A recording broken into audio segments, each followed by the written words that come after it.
Welcome to Channel 12's Community Corner. I'm Ann Gallagher, and the Millennium Garden here in the city of Plymouth is one of many picturesque places, and it all ties into the Picture Plymouth photo contest, which is going on now. Plymouth Mayor Kelly Slavic has more.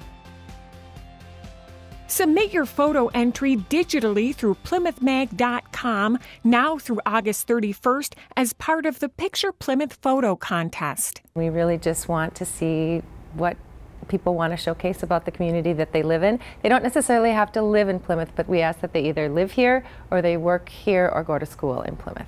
The Reader's Choice Award winner from last year is in school. He's 13-year-old Will Osterberg. My sister was doing leaps and handstands and cartwheels, and I'm like, okay, let's get a shot of this. This is awesome. And that's the spirit, to catch the best of the city. And there are plenty of opportunities.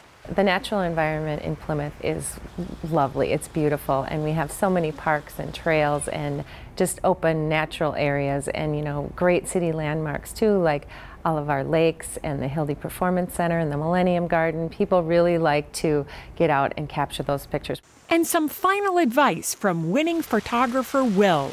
A lot of times when I'm shooting photos and looking for stuff, I don't really think about traditional beauty like sunsets and all that. I try to find something unique and maybe get something cool that catches the eye.